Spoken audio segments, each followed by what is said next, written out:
자주 얘기하는 거지만 명상을 할 때 유의해야 될 게, 머릿속에 둬야 될 게, 명상, 뭐 그냥 명상해도 되지만 우리가 이론적으로 접근하는 것도 명상을 바르게 할 수 있는 그런 길로부터 가기가 쉬우니까요.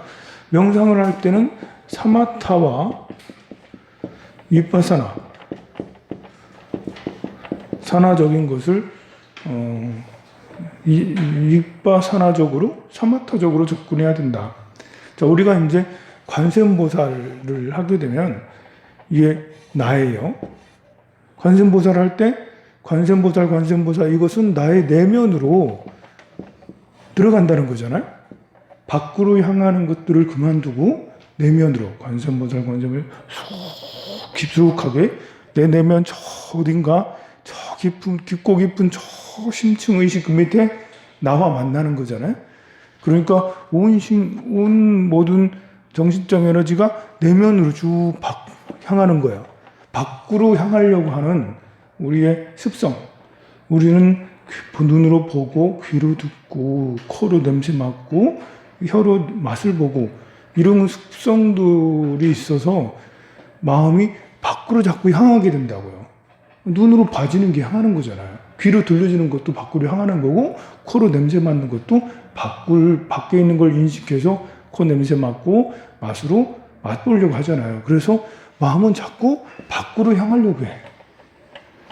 그럼 내 마음이 단단하고 마음의 크기가 크면, 마음이 건강하면 밖으로 끝없이 나가도 괜찮아. 그런데 마음이 외롭고 고독하고 슬프고 우울하고 상처받고 이래 되면 마음이 힘이 약해. 에너지가 약하니까 이 밖으로 나가려는 에너지를 제 에너지 때문에 후달린다는 거죠. 밖으로 나가는데 돈에 대한 에너지, 재물이죠. 재물적 에너지 신경 쓰이죠. 성적 에너지 자꾸 신경 쓰이죠. 또 관계적인 에너지, 부모가 자식 간의 관계, 뭐 이성 간의 관계, 이런 관계 신경 쓰여요. 그리고 신체적으로 몸이 아파. 건강이죠. 건강하냐 아니냐, 아프면 흩어져 마음이. 이런 것들이 자꾸 나에게 내 정신적 에너지를 흩어지게 하는, 밖으로 나가게 하는 것들인데요. 우리가 이제 광명전환을 하거나 신명장구 대단하냐고 하거나 이런 것들은 이런 것을 끊는 거죠. 밖으로 나가려고 돈에 대해서 관심 많고, 소유에 대해서 관심 많고, 성적인 것에, 먹을 것에, 또는 관계에 대해서 생각을 쉬고, 그 마음을 철벽처럼 쉬게 하고, 안으로만. 그러니까 관세음보살 하는 순간 다른 것은 이런 것들이 둘둘 다 떨어지고 내면으로 해 간다는 거, 들어간다는 거죠. 자, 그것이 사마타예요. 이렇게 했을 때 다 정리가 되고 마음이 점점 안정을 찾는다라는 거예요. 편안한 마음으로 돼간다는 거죠. 이것을 호흡을 하면서 호흡명 수식관으로도 할 수가 있고요. 이목구 하면서 참선을 할 수도 있죠. 제가자로서 뭐 하루에 30분 1시간밖에 못 해요. 아니면 뭐 일주일에 1시간밖에 못 해요. 뭐 한 달에 한 번 1시간밖에 못 해요. 이런 경우에는 저는 추천하기를 연불, 관세음보살 정근 같은 이런 정근이 효과적이다. 집중하는데. 왜냐하면은 연불은 고성연불, 소리를 내서 하는 연불이 가장 효과적이다. 물론 매일매일 하는 사람들도 고성연불이 저는 효과적이라고 생각해요. 이거는 내 신체 기관을 여럿을 동원하기 때문에 그래요. 우리는 마음만으로 이렇게 이먹고 하고 있으면 일단은 화두는 근원적인 것에 대한 의심, 철학적 사유가 바탕이 돼야 돼요. 개에게 불성이 왜 없다고 했을까?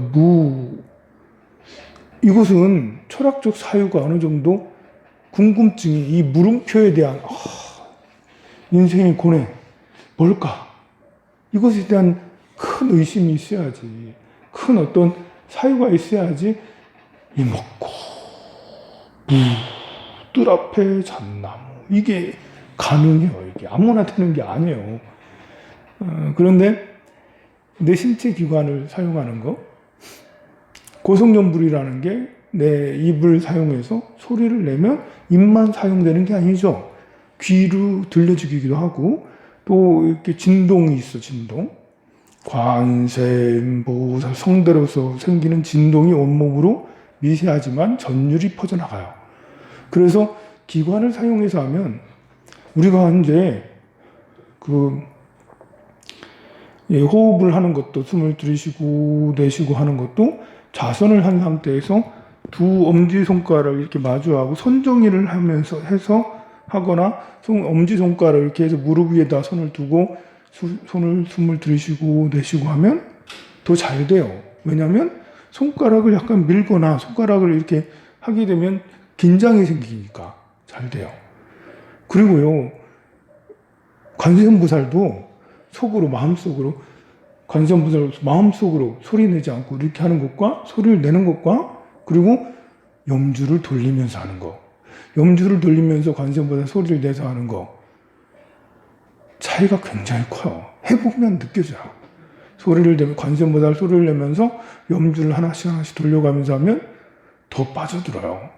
신체 기관이 그런 때는 이용 수단이 되는 거죠. 명상을 하는데, 사마타 명상을 하는데 신체 기관이 나한테 어떤 수단이 돼서 그걸 타고 더 빨리 잘 집중 명상에 들어갈 수 있도록 해줘요.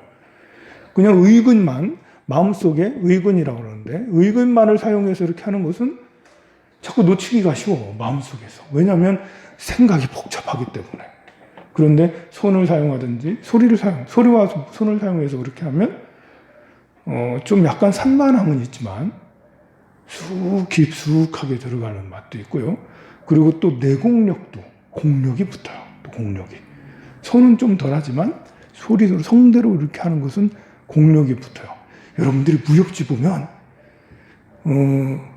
무협지 보면 음으로 이렇게 그 공격을 하거나 막아내는 게 있어요. 거북골을 팅팅팅 나는 게 있잖아요. 그죠? 그것이 그런 게 아닌 거예요. 음파를 통해서 이렇게 하는 것이. 그리고 사람이 소리로서 막 연습을 해가지고 내공을 키워서 소리로서 막 고함을 쳐서 상대방을 이렇게 한 그런 내공도 있어요. 근데 그런 무협지에 보면 그런 뭐랄까 그런 이제 그 방법도 있고 막 그렇습니다. 저는 그런 것이 정말 가능하다라고 생각을 하는 게, 관세음보살 소리를 내면서 하면 점점 내공이 붙어서, 내공이라는 것은 딴 게 아니에요. 가속력이 붙어요. 가속력이 붙으면 힘이 더해진다는 거죠. 마치 눈을 굴릴 때 점점 굴려져. 처음에는 잘 뭉쳐지지 않지만 계속 굴리다 보면 굴리고 점점 커져가지고 어마어마한 눈덩이가 되는 것처럼, 그렇게 이렇게 수행력도, 집중하는 힘도 쫙 밀고 나갈 수 있는 것은 소리가 가장 빠르고 쉽다. 그래서 사마타 명상하는데 고성연불 좋다.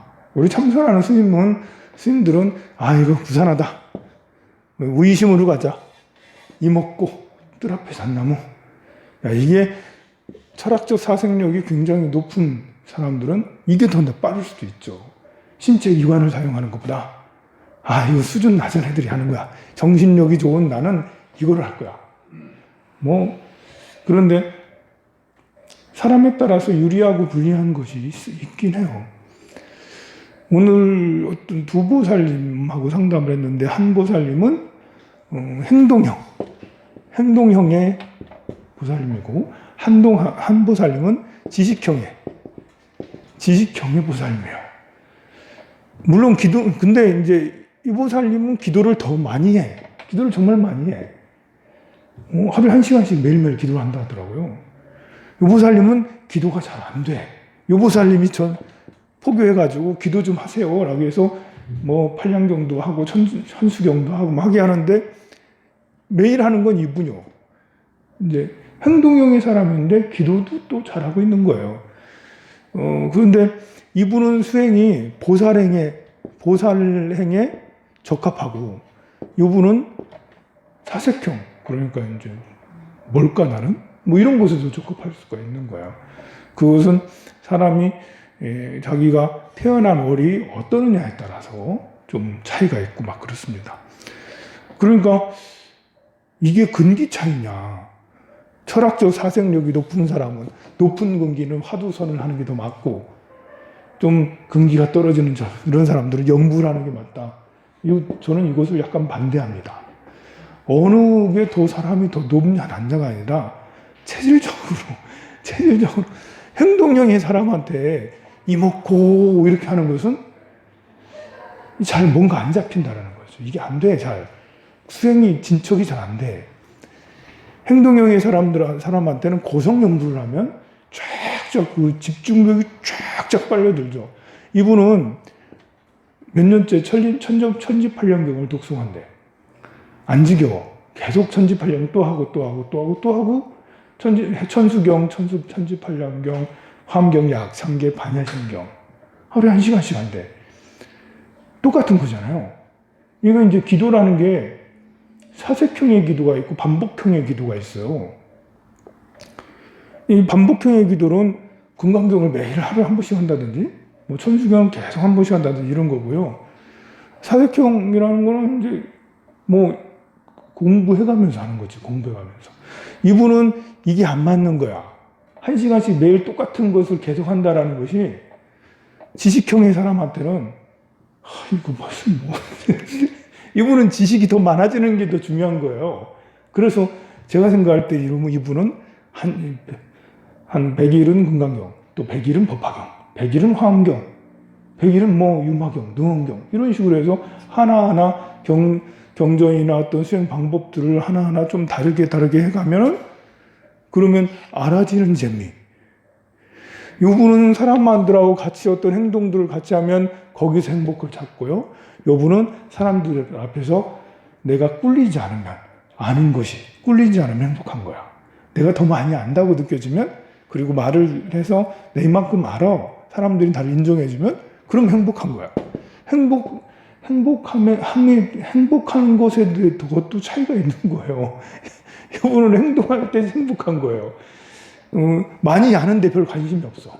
물론 요분을 포교를 한다는 것은 좀 더 저를 오래 다녔기 때문에 아는 것이 있기 때문에 그렇긴 하지만, 내면으로 들어가면 같이 내가 하는 것을 너도 했으면 좋겠어, 이거예요. 나 기도 열심히 하는데 너도 기도 열심히 했으면 좋겠다는 거고요. 이분은 마음으로 하라. 그래서 사마타를 이렇게 하는 데 있어서 쑥 내면으로 쑥 들어가는 게 진짜 중요하다. 근데 그렇게 내면을 쑥 들어가는 게 중요하다라고 알아차리는 것이 윗바사나죠. 그러니까 이 원리, 이런 재물이나 성적 관계나, 성적이나 또 다른 관계나 건강이나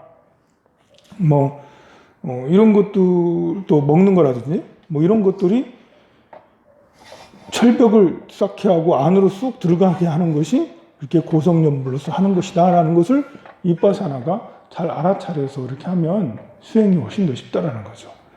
그냥 못 모르고 관세음보살 많이 하면 다 이루어질 거야.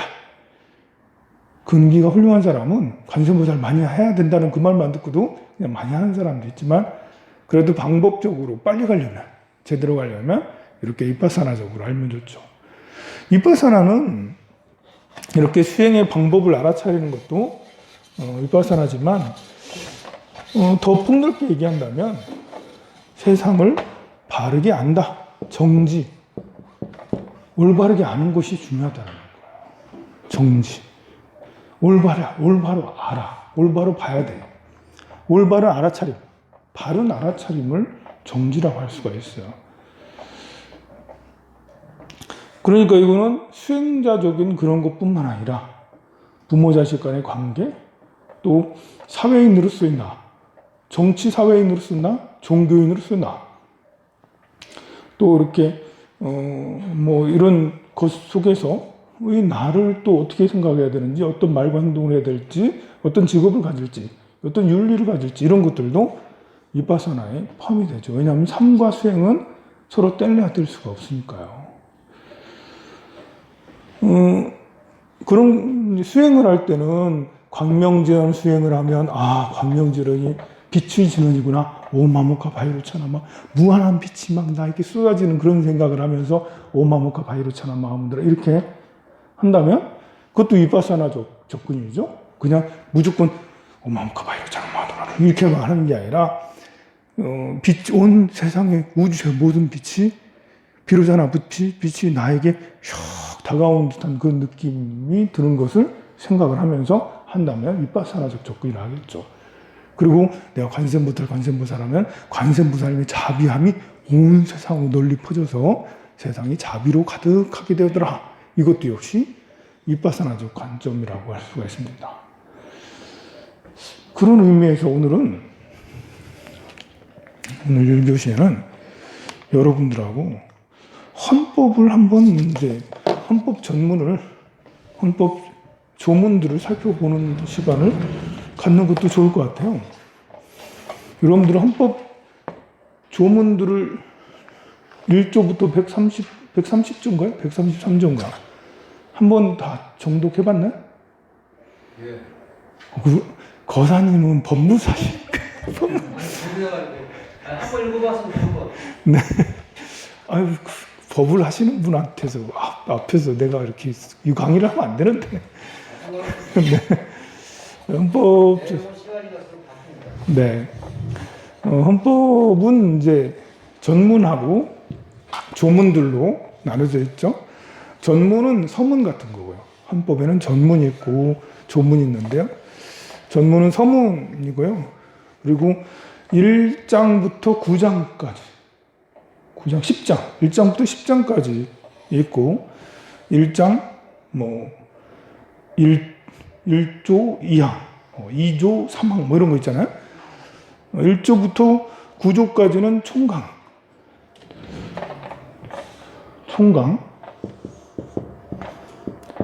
전문.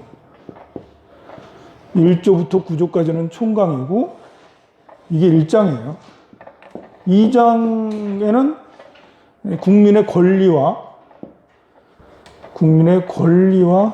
의무를 33조까지인가, 10조부터 33조까지인가 있고요. 3장부터 대통령이 어쩌고, 국회가 어쩌고, 공무원이 어쩌고, 이런 조직에 대한 관리라고 해요. 헌법이 한문으로 하면 법헌자의 법법자인데요. 그러니까 법 중의 법, 이것을 헌법이라고 그래요. 왜 안 되지? 그리고 헌법을 영어로 하면 컨스티튜션이라고 그러는데요. 그것은 조직하다. 어떤 조직을 의미하는 거예요. 그러니까 2장, 3장, 4장 이런 것들이 가만 보면 대한민국 조직을 어떻게 할 건지 그 체계를 설명하는 건데요. 왜 이게 안 나오는 거야?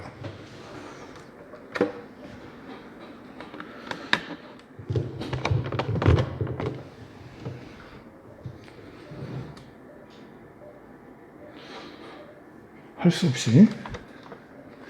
어떤 걸 보시려고 했어요? 아니 이게 기계가 연결이 돼야 되는데 기계가 연결이 안 돼서. 헌법은 휴대폰에 유튜브에 다 나오는데. 유튜브에는 나오지만 유튜브에 나오는 걸 공부할 것 같으면 여러분들이 직접 거보면 되지. 아이고. 그러면 헌법 전문을 여러분들 황룡사 밴드 다 가입돼 있죠? 네. 황룡사 밴드에다가 지금 내가 올릴게요. 네. 밴드에다가 헌법 조문을 다른 밴드에 올리기. 그걸 보고 참고를 하면 될 것 같네요. 올라갔나요? 한번 열어보세요. 헌법 조문. 네. 나왔죠?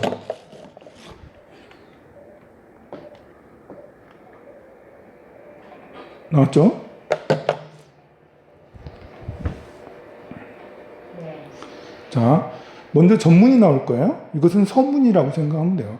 대한민국 헌법은 총 9번 개정을 했어요.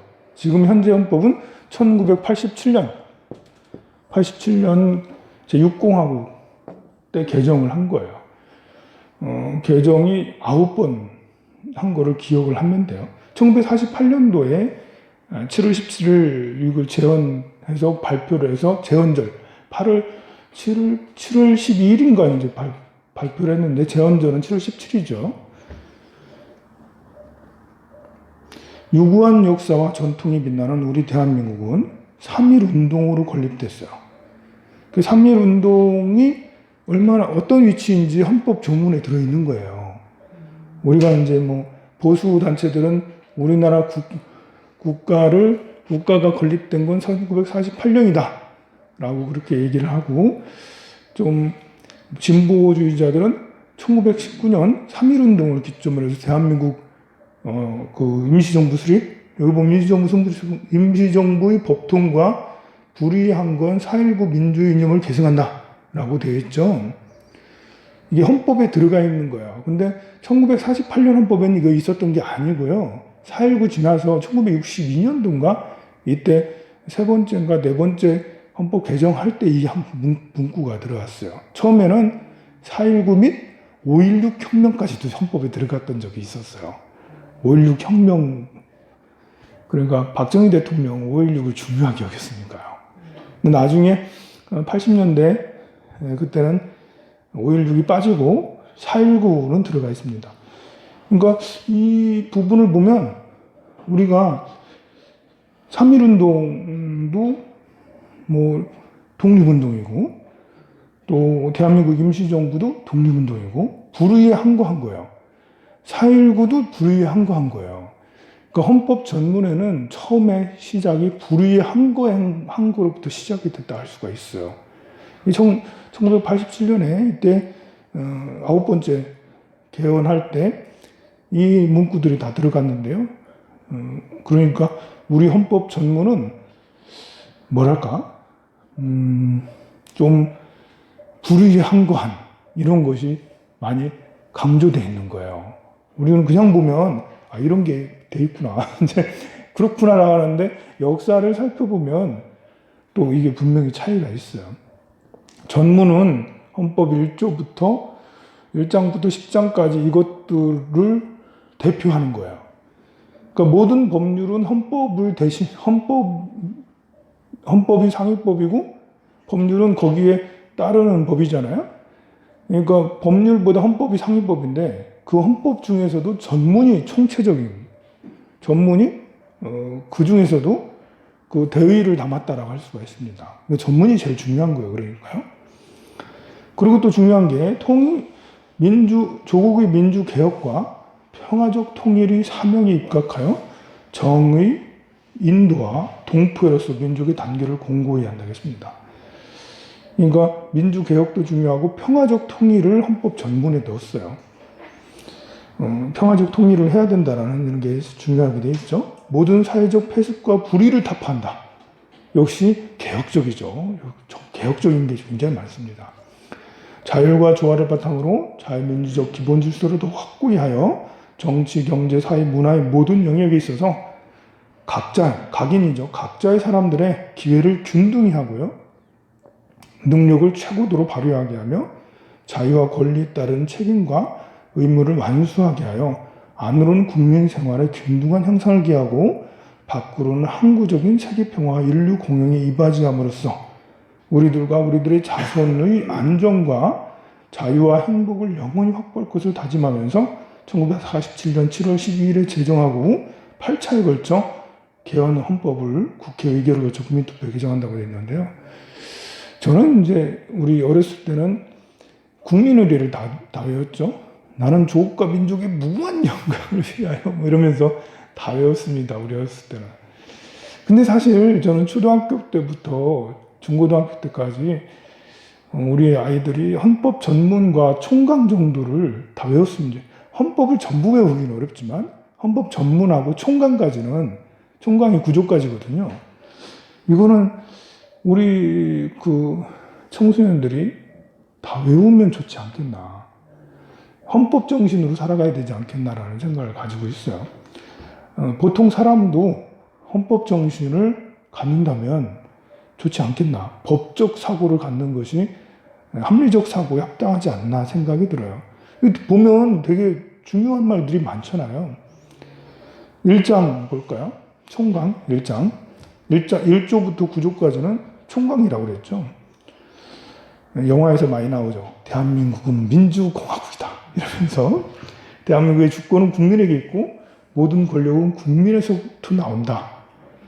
이것도 역시 다 외우고 있어야 된다.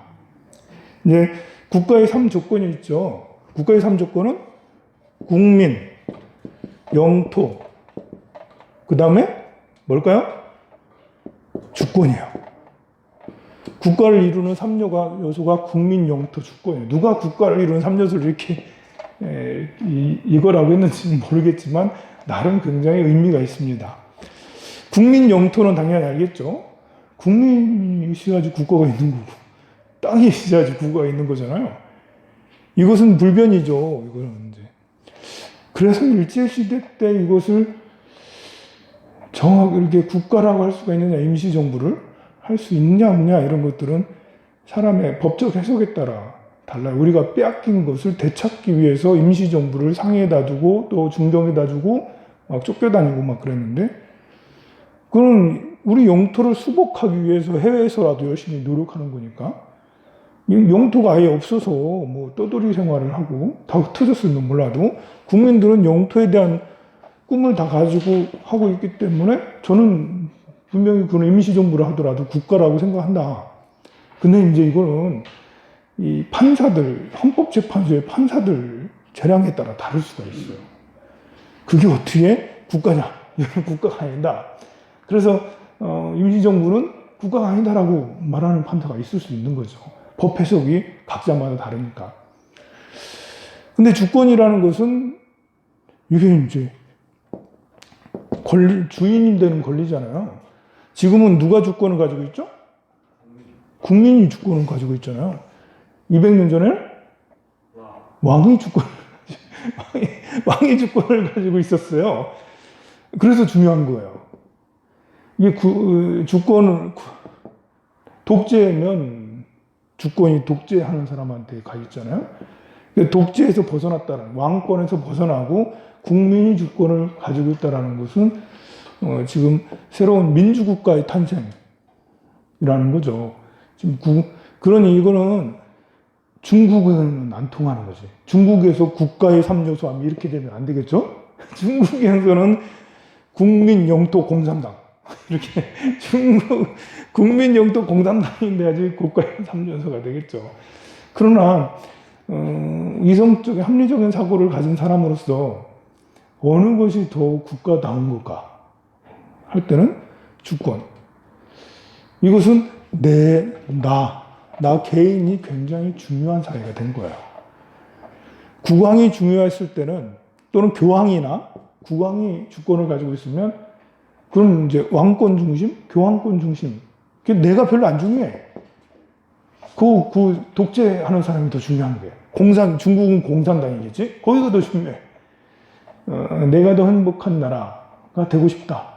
그래서 우리는 민주 국가가, 국민이 주권인 그런 국가가 됐습니다. 그래서 이런 개념들도 우리가 이해를 하는 것이 꼭 필요한데요. 일단은 그래도 전문을 외우고 있으면 훨씬 더 낫습니다. 그래서 1조 1항, 1조 2항 뭐 이런 식으로 하고요. 2조를 보면 대한민국의 국민이 되는 요건, 법률로 정하는데요. 이것은 이제 국적법이라고 또 있어요.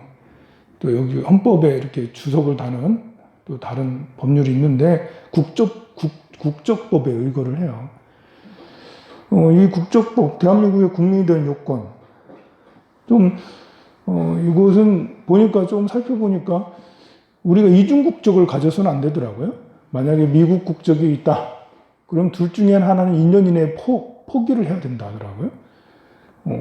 그런 것도 있고, 또 이제 우리나라 안에 태어난 사람, 우리나라 이제 부모가 우리나라 사람이 아니더라도 우리나라 안에서 태어나면 그 아이는 우리나라 국적을 갖게 하는 이런 것도 있더라고요.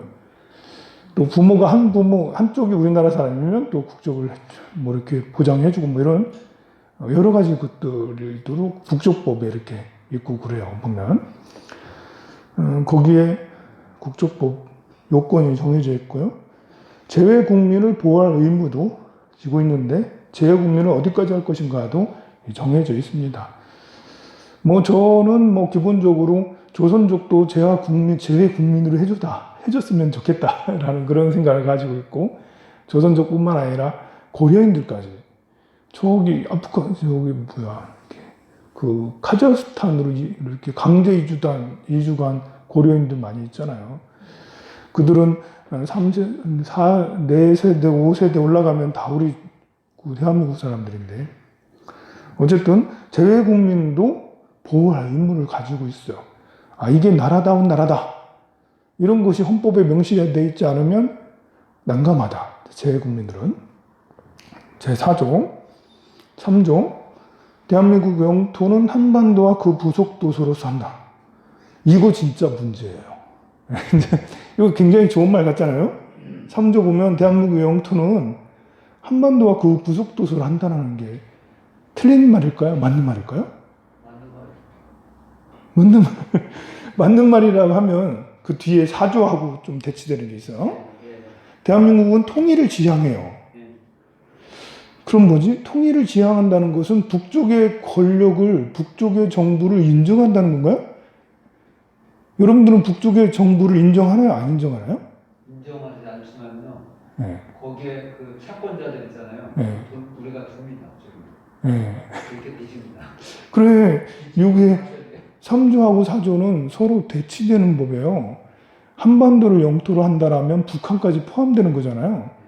그러면 3조만으로 보면 북한은 그거는 불법 점거고요. 그들은 이제 불법을 행하는 자고, 우리가 그걸 빨리 척결을 해서 우리 그래서 그런 걸 몰아내야 된다는 거예요. 우리가 뭔가를 잘못하고 있는 거예요, 지금 대단히. 근데 집에서 효력만 상실했을 뿐이지. 네. 우리 국가라고 그냥 우리가 지도에 나오는 것 그렇게 인정하고 있습니다. 우리끼리 그러니까 우리끼리 그러고 있는데 이래 되면 이제 주적이 북괴군이 되는 거죠. 이제 주적은 북한이 그래서 주적이 되는 거예요. 헌법 3조를 놓고 보면 그들이 불법 점거를 하고 있기 때문에, 적합하지가 않기 때문에 도둑놈이지. 그러니까 불법 점거를 하고 있으니까 괴뢰군이고 우리의 주적은 북한이다. 근데 지금 이제 북한을 적으로 봐야 되냐, 이런 논의도 굉장히 한창이라고요. 좀 어렵다, 이것이. 3조, 4조 이런 것이. 야, 통일을 지향해야 되나? 당연히 지향해야지. 근데 지금 통일을 해야 되나? 여러분들은 지금 2022년도에 통일됐으면 좋겠어요? 아니, 평화적으로 아무 문제 없이 합병이 잘 되면 좋지. 그런데 그렇게 되겠냐고. 독일도 동독서독을 하는데 굉장히 이렇게 오랜 진통이 있었고 경제적으로 굉장히 타격이 컸는데, 거기는 그래도 그 차이가 크질 않았어요. 경제적 규모 차이가 많아봐야 3배 정도, 2배, 3배 정도밖에 차이 안 나는데, 지금 북한하고 우리나라는 30배 차이 나요. 근데 만약에 통일이 안 되잖아요. 유럽으로부터 돈을 빌린 게 북한이잖아요. 70년대부터. 네. 우리가 통일이 돼도 다 물어줘야 되는데, 시간이 가면 갈수록 이 북한의 항구가 중국 사람한테 50년씩 이렇게 세를 주는 거예요. 이런 문제 때문에 우리가 안 도와줘가 그건 좀 곤란한 겁니다. 그러니까 이게 북한을 북한하고 어떻게 관계를 가져서 오가올 수 있고, 북한을 원조로 해줘서 빚을 갚게 하고 뭐 이렇게 해야 되는데, 주적이 북한이라니까? 도둑놈 괴뢰군이라니까? 3조를 보면 이게 안 맞는 거예요. 이게 통일하려고 해도 이게 이렇게 너무 이 부분은 진짜로 3조하고 4조는, 야, 이건 너무 이렇게 대북과의 관계가 이래 되면 큰 문제다. 그러니 이거는 헌법 자체가 문제가 있다. 물론 이것을 가지고 또 우리가 개헌을 해가지고 토론하려면 굉장히 많은 시간 동안 서로 토론하고 막 싸워야 될 것 같기도 해요. 왜냐하면 오늘 여러분들한테 제가 이렇게 밴드에다가 설문조사를 했어요. 저는 기본적으로 사람이 죽는 것은 좀 잘해줘야 된다라는 생각을 가지고 있기 때문에 나는 그래도 노태우 전 대통령이 국가장으로 하는 거는 나는 찬성한다. 그런 입장인데요. 근데 나는 궁금해. 우리 밴드 회원들은 어떤 생각을 가지고 있을까? 내 생각만 가지고 나는 이래요 라고 할 수 없잖아요. 내가 공인이니까. 나는 공식적으로 어떤 것을 표하기가 어려운 부분이 있잖아요. 여기서야 나는 그렇게 지금 국가장을 하는 것을 찬성해요 라고 하는데 공식적으로 내가 그럴 수는 없잖아요. 그래서 우리 사람들은 어떻게 생각을 하는가 했더니 지금 팽팽해. 아니 5대 5야. 이렇게까지 팽팽할 세상에 이렇게까지 팽팽한가? 그 전두환은 그래도 이제 좀 이제 안 된다는 사람이 좀 많을 것 같기도 한데 그래도 불자들은 또 자비롭잖아. 그럼 전두환도 국가장으로 해주고 노태우도 국가장으로 했으면 좋겠다 이렇게 생각할 사람이 많을 줄 알았는데 아니더란 말이지. 완전 팽팽하다는 거예요.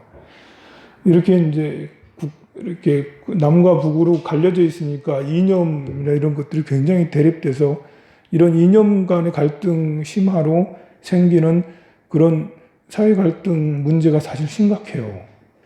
그렇죠? 그런데 다른 나라는 더 심각해요.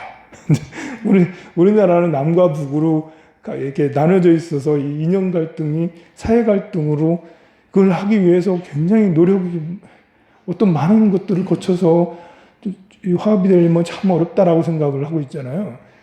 전 세계 지도를 쫙 놓고 보면 미국만 해도 트럼프하고 바이든 하는 거 봤잖아요. 우리보다 더 심각한 것 같아요. 거기는 아직도 민주당하고 공화당하고 야 이거 만만치 않아요. 심지어 전쟁을 불사했잖아. 누구요? 트럼프 지지자들은 우리나라는 그렇게까지는 아니거든. 미국만 그러냐? 남미의 모든 대부분의 80% 이상의 국가들은 상당히 심각합니다. 뭐 이런 사회 문제가 우리는 뭐 이념 간의 갈등이 뭐 진보 민주 이런 것이 더 심각한 데가 되게 많습니다. 저기 어디 레바논이나 이런 데는 종교 간의 갈등, 정부가 완전히 다 사분 오열됐어요. 종교 이런 것들 때문에. 아프리카의 뭐 이런 나라들도 대부분 다 그래요. 보면 이제 보수 진보 갈등은 우리만의 문제가 아니라 전 세계의 문제가 됐어요. 아프가니스탄도 가만 보면 그 갈등이 굉장히 크잖아요. 그건 민족 간의 갈등이야. 우리는 그래도 민족 간의 갈등은 없어. 종족 간의 갈등은 없잖아요. 남과 북이 갈려서 그 문제는 있어도. 근데 우리는 뭐 이 갈등이 심각해서 이것은 치유하기 어렵다라고 하는데 어떻게 해서 뭐 여당, 야당, 정부를 왔다 갔다 하면서 민주화는 굉장히 성장이 됐는데요. 다른 나라들은 그렇지 않은 나라들. 일본만 봐도 보수 꼴통이 계속 집권을 하고 있잖아. 일본이 점점 쇠락하는 이유가 진보당이 한번 됐다가 된통 잘못해가지고 얻어맞고는 계속 그 보수당이 계속하고 있거든요. 그러고 있는 한 일본의 미래는 없는 거예요. 진보당도 이렇게 바꿔가지고 좀 해줘야 돼.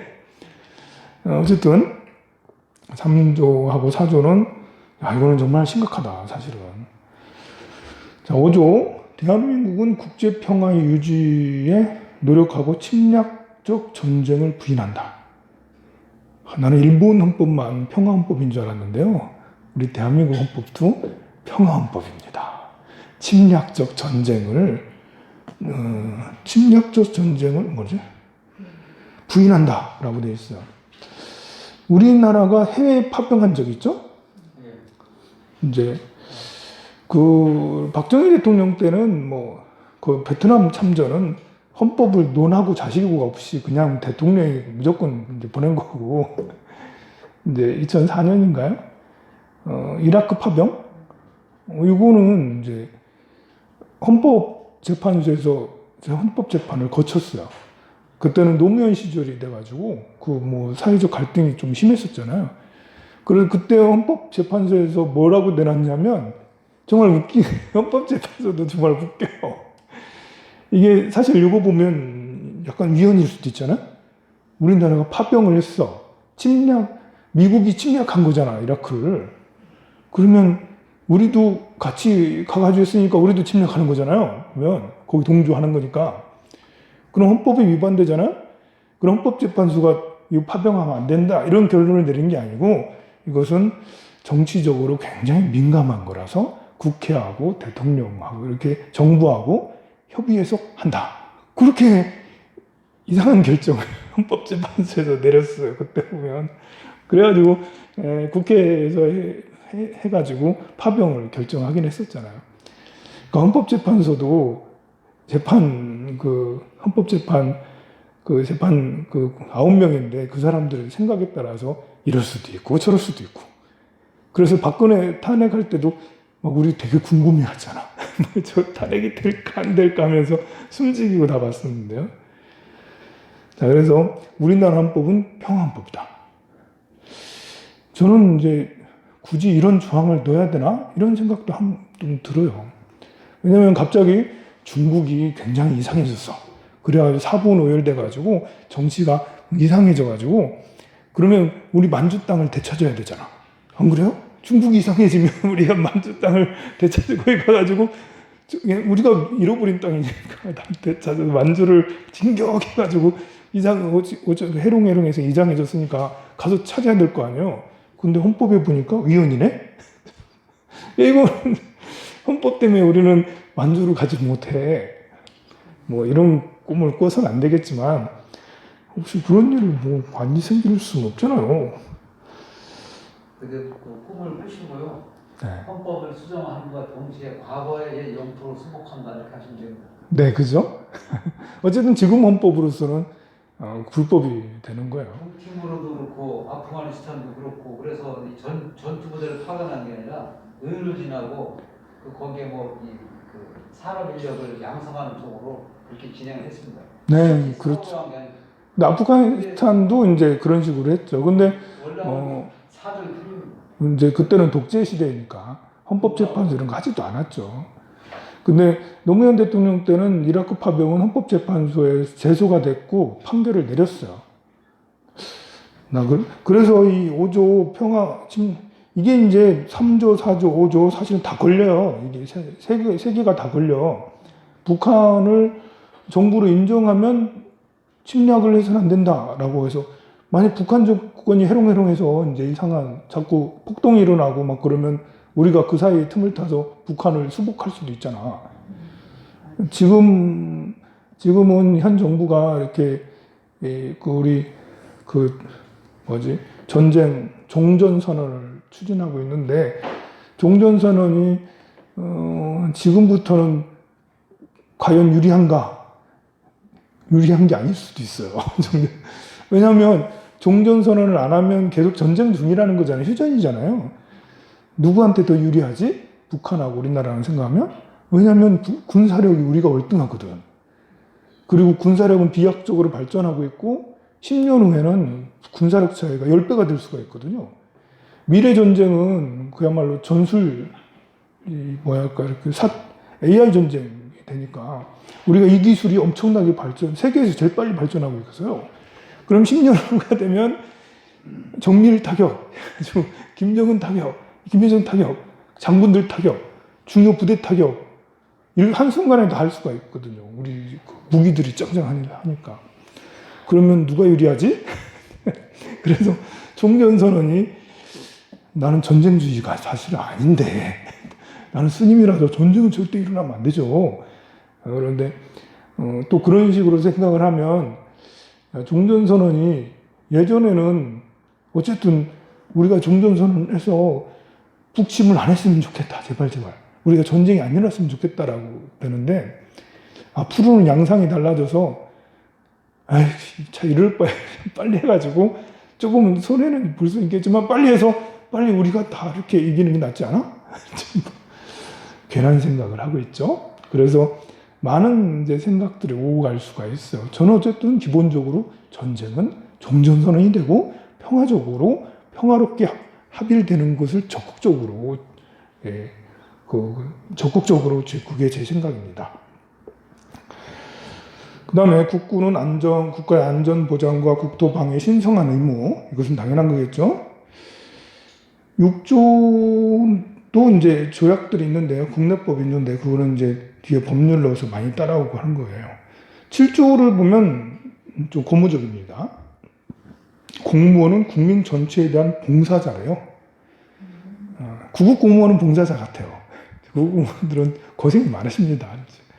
그런데 공무원 급수가 올라가서 장차관이 되면 이게 신인지 이렇게 봉사자인지 잘 모르겠어요. 이분들은 자기가 특권의식을 가지고 뭔가가 되는 것처럼 어디 대기업 회장님이라도 되는 것처럼 생각을 하시는데 어쨌든 헌법에는 공무원은 봉사자로 되어 있습니다. 공무원에 대한 정의도 다 있던데요.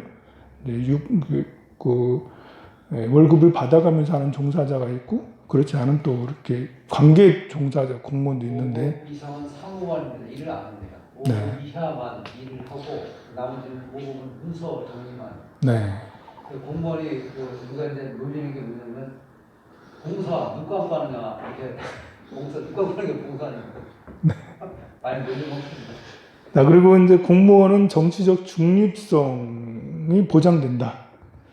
공무원하고 바로 공무원 하다가 정년퇴직도 아니고 하다가 그 공무원을 내던지고 정치계로 입문하는 분들은 이런 걸 보면 참 헌법적이지 않은 거예요.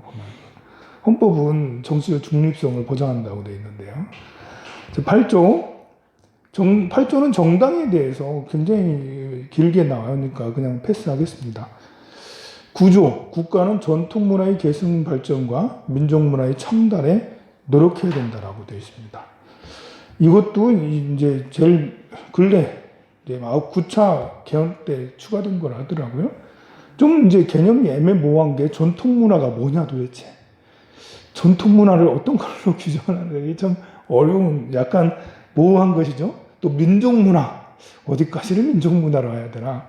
하지만 그래도 내용은 좋은 거기 때문에 전통문화하고 민족문화 창달을 위해서 국가와 국민이 다 노력을 해야 되겠죠. 2장에 보면 2장 제10조 이것은 제가 제일 좋아하는 겁니다. 모든 국민은 인간으로서의 존엄과 가치를 가지며 행복을 추구할 행복 추구권을 가지고 있다라는 거예요. 이게 헌법에 들어가 있어요. 난 그래서 헌법 전문을 외워야 된다라고. 전문가 이제 이렇게 총강 그리고 국민의 권리와 의무 정도까지라도 외우면 좋지 않겠나 생각이 드는 것도 누구나 행복할 권리가 있고요. 그리고 국가는 개인이 가지는 불가침의 기본적 인권을 확인하고 이를 보장할 의무가 있다고 했습니다. 그리고 11조에 보면 국민은 법 앞에 평등하고요. 성별, 종교, 사회적 신분에 의해서 정치적, 경제적, 사회적, 문화적 생활의 모든 영역에 있어 차별받지 않는다라고 되어 있습니다. 이 헌법은 각 나라마다 좀 다른데요. 우리나라 헌법은 독일 헌법을 그대로 많이 베껴왔다 하더라고요. 뭐 1조, 1항, 2항 이런 것들도 옛날 나치 이전에 나치 시대죠. 그때 나치 이전에 그때 것을 그대로 모방했다라고 그러는데요. 각 나라마다 이제 헌법 전문이 헌법의 1조 뭐 이런 것들이 다른데 좀 특이한 게 프랑스의 헌법이 1조가 좀 특이해요. 뭐냐면 프랑스 헌법 1조 1항 딱 열면 비종교가 제일 먼저 나와요. 비종교, 평등, 평화 이런 말 나오는데요. 그러니까 프랑스는 종교적인 문제로 갈등이 심했던가 봐요. 역사적으로 17세기, 18세기, 19세기 동안 종교 문제 때문에 국민들이 열받았던 적이 많았던 것 같아요. 그러니까 제일 먼저 1조 1항에 비종교. 우리나라도 이제 이렇게 종교적 활동은 국가에서 지원을 해주지 않는데 우리나라보다 더 심해요. 종교적 활동으로 광장을 사용할 수도 없고요. 뭐 지원은 저도가 되지 않고요. 그러니까 이 종교에 대한 이런 것이 어떤 경기를 느낄 만큼이나 국가에서는 종교 뭐 들어가면 절대 되지 않는 그런 게 프랑스라 하더라고요. 근데 신기한 거는 프랑스에서 지금 이제 헌법을 개정 중이라는데 1조 헌법 1조가 너무 진짜 마음에 들어요. 제정이 됐나 모르겠어. 뭐라고 하냐면 국가는 생물 다양성과 환경 보존을 보장하고 국가가 생물 다양성과 환경 보존을 보장한데 네, 이런 나라가 정말 좀. 아니, 지금까지 법률이라는 것은 사람에 대한 것뿐이 없었어요. 물론 이제 근데 현대에 들면서 뭐 이렇게 그 반려동물에 대한 이런 것들이 좀 개념이 많이 돼서 그것이 뭐 조례 정도로 법률에 어느 정도 추가가 됐나요? 뭐 그런지 모르겠는데 헌법 전문 1조 1항에 국가가 생물 다양성과 환경 보전을 보장한다잖아요. 생물의 다양성을 인정한대. 그러니까 소나 강아지나 뭐 돼지나 뭐 이런 생명들에 대해서 존엄까지는 없었지만 그래도 다양성을 인정한다는 것은 가치를 인정한다는 거죠. 그리고 그 위에 뭐라는 줄 알아요? 기후변화와 싸운다. 다양성을 보장하고 기후변화와 싸운다가 1조예요, 1조. 될 거래요. 됐나? 기후변화, 그러니까 헌법은 그 시대의 그 상황을 대변해 주기도 하는 거기도 해요. 우리나라에서 만든 헌법이 아니라 갖다 써온 헌법이잖아요. 아주 잘 된 그림을 우리나라에 딱 갖다 붙인 거예요. 그걸 이제 9번 개헌을 하긴 했지만, 그래도 이제 이렇게 완전히 우리나라식으로 바꿔진 건 아니니까요. 그래도 워낙 좋은 걸 갖고 왔기 때문에, 일단은 이제 법이라는 것은 제도라서 큰 그림을 그리고 그 안에서 통로거든요. 그렇게 이렇게 가고 저렇게 가고 법을 잘 만들어 놨기 때문에, 그리고 그 법을 개헌을 심하게 훼손하지 않았기 때문에, 긴급조치 9호 이런 거 빼고 유신헌법 빼고 그거 말고는 심하게 훼손하지 않았기 때문에 이렇게 민주화가 됐고 이만큼 국민들이 성장을 하고 그랬던 것 같아요. 그래서 기후변화 싸운다. 정말 프랑스 유럽인들 역시 선진국은 선진국이다. 그런 거 보면 우리나라도 헌법을 다시 개헌을 해야 될 필요성은 반드시 있는 것 같아요. 아까 말한 3조, 4조, 5조 뭐 이런 것들 정말 이상하게 비비 꼬여 있으니까요. 결론이 안 나는 걸 수도 있겠지만 그래도 국민적으로 계속 이런 것들이 토의되고 해야지 공론화 돼가지고 좋아지지 않겠나 싶습니다. 좀 쉬었다 하도록 하겠습니다.